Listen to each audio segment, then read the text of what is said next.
Praise the Lord. आप सबको जय मसीह की। मैं परमेश्वर का धन्यवाद देता हूँ एक बार फिर से कि परमेश्वर ने मौका दिया है कि उसके जीवित वचन के ऊपर हम मनन करें। और आज का जो एपिसोड है वो बहुत विशेष है और ये आप ज़रूर देखिएगा, पूरा वीडियो देखिए, क्योंकि आज एक बहुत महत्वपूर्ण शिक्षा मैं आज आप लोगों को देना चाहता हूँ। आप उसे नोट भी कर लीजिए, आप उसे अपने चर्च में प्रीच कर सकते हैं और बहुत सारी बातें हैं इसमें ऐसी जो हमें समझनी चाहिए। थोड़ा सा वीडियो बड़ा हो जाएगा, लेकिन मैं आपसे गुजारिश करता हूँ देखिएगा ज़रूर प्लीज़।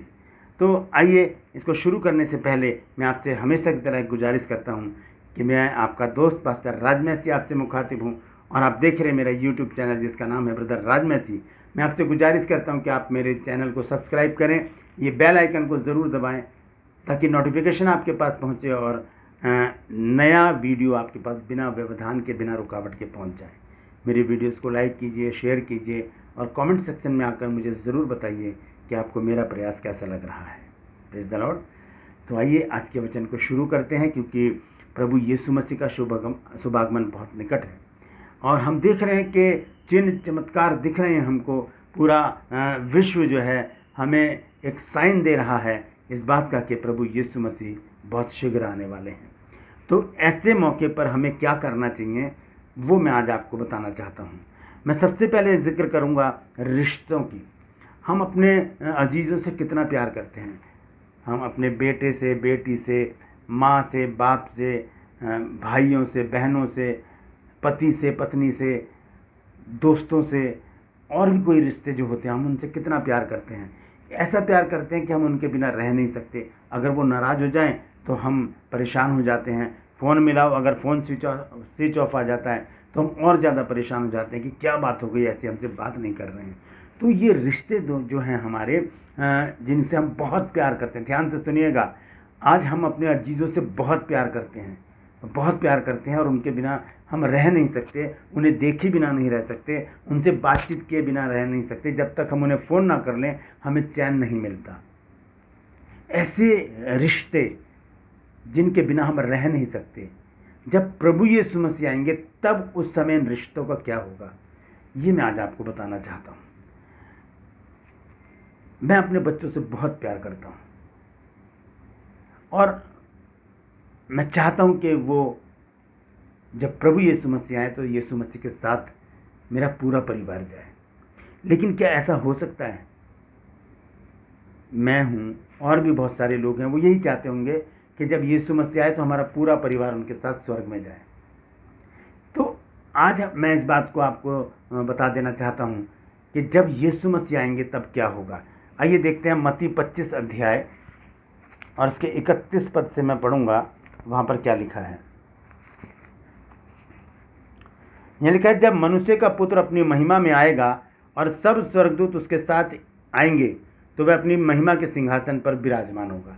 देखिए यहाँ लिखा सब स्वर्गदूत, सारे सब स्वर्गदूत यीशु मसीह के साथ आएंगे। इसका मतलब क्या है कि स्वर्ग जो है वो खाली हो जाएगा, ठीक है। लेकिन ये स्वर्गदूत जो यीशु मसीह के साथ आएंगे वो करेंगे क्या पृथ्वी पर आकर? देखिए यीशु मसीह इनको दो भागों में बांटेंगे। एक भाग क्या करेगा, आइए देखते हैं मत्ती 13 अध्याय में। यहाँ पर लिखा है,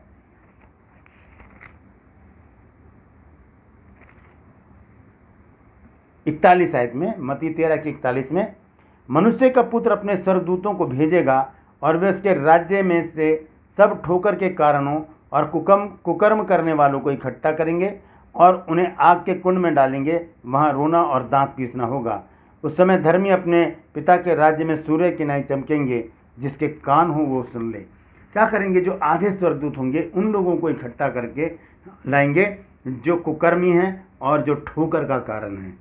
ठोकर का कारण कैसे होते हैं? मान लीजिए किसी को हमने शिक्षा दी कि बेटा शराब पीना गंदी बात है और हम खुद शराब पी रहे हैं और उसने हमें शराब पीते हुए देख लिया, तो हम उसके लिए ठोकर का कारण बन जाएंगे। तो ये होता है ठोकर का कारण। तो ऐसे लोगों को और कुकर्मियों को ये स्वर्गदूत इकट्ठा करेंगे और यीशु मसीह के सामने लेकर जाएंगे। दूसरे स्वर्गदूत, जो आधे दूसरे स्वर्गदूत होंगे, वो क्या करेंगे? आइए देखेंगे 24 अध्याय में, मत्ती 24 अध्याय, और मैं पढ़ रहा हूँ उसका 31 पद। यहाँ लिखा है, और वह तुरही के बड़े शब्द के साथ अपने दूतों को भेजेगा और वह आकाश के इस छोर से उस छोर तक चारों दिशा से उसके चुने हुओं को इकट्ठा करेंगे। अब देखिए, कुकर्मी और ठोकर का कारण भी इकट्ठे हो गए और चुने हुए भी इकट्ठे हो गए। इन सबको इकट्ठा करके कहाँ पर लाया गया है? वापस आ जाएंगे हम मत्ती 25 अध्याय और उसके 31 पद में। मैं यहाँ लिखता भी जा रहा हूँ, आप नोट कर लीजिएगा, बहुत महत्वपूर्ण शिक्षा है ये। जब मैं दोबारा से पढ़ रहा हूँ 25 की 31 आयत, जब मनुष्य का पुत्र अपनी महिमा में आएगा और सब स्वर्गदूत उसके साथ आएंगे, तो वह अपनी महिमा के सिंहासन पर विराजमान होगा और सब जातियां उसके सामने इकट्ठी की जाएंगी। कौन करेगा इकट्ठा? स्वर्गदूत। आधे स्वर्गदूत उनको इकट्ठा करेंगे जो कुकर्मी हैं और जो ठोकर का कारण है। आधे स्वर्गदूत उनको इकट्ठा करेंगे पृथ्वी के इस ओर से और उस छोर तक, किनको? जो चुने हुए लोग हैं। हालेलुया। और लिखा है आगे कि और जैसा चरवाहा भेड़ों को बकरियों से अलग कर देता है, वैसे ही वह उन्हें अलग कर देगा। ये बहुत ही भयानक बात है मेरे और आपके लिए। जैसे चरवाहा भेड़ों को बकरियों से अलग करता है, वैसे ही प्रभु भी उनको अलग करेगा। किनको अलग करेगा? रिश्तेदारों को, जिनको आज हम बहुत प्यार करते हैं, जिनको देखे बिना हम रह नहीं सकते। हम तो विश्वास में हैं, क्या वो विश्वास में है जिन्हें हम प्रेम करते हैं? क्या वो विश्वास में है जिनको देखे बिना हम रह नहीं सकते? क्या उसको हमने बचा लिया? देखिए, जब हम यहाँ पर हम इकट्ठे किए जाएंगे ना यीशु मसीह के साथ, कहीं ऐसा ना हो कि जब यीशु मसीह के सामने हमें खड़ा किया जाए और जब यीशु मसीह अलग करे, तो जिसको मैं प्यार करता हूँ वो तो यीशु मसीह के बाएं हाथ पर हो और मैं दाएं हाथ पर हूँ। आइए उसको स्पष्टता से मैं बताना चाहता हूँ। 25 अध्याय को मैं दोबारा से पढ़ूंगा, उसकी 32 आयत। और सब जातियाँ उसके सामने इकट्ठी की जाएंगी, और जैसा चरवाहा भेड़ों को बकरियों से अलग करता है, वैसे ही वह भी उन्हें एक दूसरे से अलग करेगा। और वह भेड़ों को अपनी दाहिनी ओर और बकरियों को अपनी बाईं ओर खड़ी करेगा। जो बकरी का जो नेचर होता है उछल कूद का, इधर उधर उछल कूद करती है, चंचल लोग जो कभी प्रभु के पास नहीं आए, उन लोगों को बाएं हाथ पर खड़ा करेगा। और भेड़ के विषय में हम सब जानते हैं, भेड़ बहुत सीधा सादा जानवर है वो, और हम संसारिक बातों में कहते भी हैं कि भेड़ चाल चलना। एक भेड़ जहाँ जाती है सारी उसके पीछे चल देती हैं। तो भेड़ एक भोला भाला जानवर है। वो यीशु मसीह के दाहिने हाथ पर खड़े होंगे जो भेड़ के समान होंगे, और यीशु मसीह के बाएं हाथ पर वो होंगे जो चंचल हैं, जो अविश्वासी हैं, जिन्होंने अपने जीवन को अपनी इच्छा से व्यक्त किया है, जिन्होंने अपनी लालसाओं में अपने जीवन को व्यक्त कर लिया, जिन्होंने प्रभु यीशु मसीह को इग्नोर किया, जिन्होंने वचन को इग्नोर किया, जिन्होंने परमेश्वर की संगति को इग्नोर किया, वो लोग यीशु मसीह के बाएं हाथ पर खड़े किए जाएंगे। हालेलुया। इनमें कौन होगा? आप देखिए, मैं फिर से उस बात को रिपीट करूंगा कि हम अपने अजीज़ों को बहुत प्यार करते हैं, अपने बेटे को, बेटी को, माँ को, बाप को, पति को, पत्नी को, रिश्तेदारों को। अब इतना प्यार हम करते हैं तो हम क्यों नहीं बताते उनको कि भाई आ जाओ विश्वास में, यीशु मसीह के पास आ जाओ। देखो दोस्तों, अगर हमने आज उन्हें नहीं बताया तो जब यीशु मसीह अपने महिमा के सिंहासन पर विराजमान होंगे और जब स्वर्गदूत सब लोगों को इकट्ठा करेंगे, तो वो लोग कहाँ होंगे जिन्हें आज हमने समझाया नहीं है? वो बाएं हाथ पर होंगे और हम दाएं हाथ पर होंगे। देखिए, भजन संहिता 49 में एक वचन बहुत अच्छा है, वो मैं आपको पढ़कर बताता हूँ पहले, उसके बाद मैं आगे बताऊँगा सारी बात। यहाँ पर इस प्रकार से लिखा है, भजन संहिता 49 और उसका 6, 7 और 8 पद।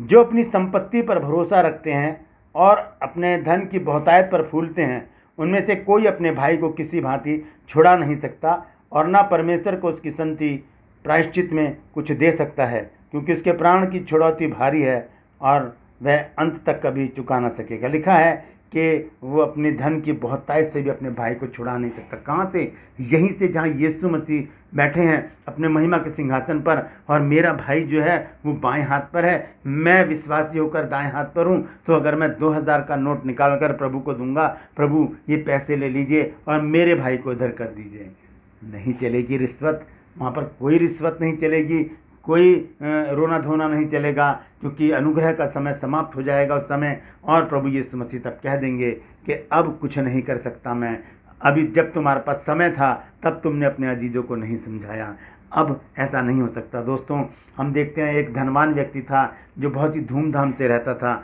और एक लाजर नाम का व्यक्ति उसके डेवड़ी पर छोड़ दिया जाता था। और क्या हुआ? जब वो दोनों मर गए तो लाजर तो जो था वो पैराडाइज में अब्राहम की गोद में गया, लेकिन जो धनवान था वह अधोलोक में चला गया। उसने नज़र उठाकर देखा कि लाजर जो मेरी देवड़ी पर पड़ा रहता था वो तो वहाँ पर पहुँच गया, अब्राहम के पास है वो। और क्या हुआ, उसने कहा, हे इब्राहिम पिता, इसको मेरे पास भेज ताकि ये पानी में उंगली डाले और मेरे मुंह में डाले, मैं यहाँ जल रहा हूँ।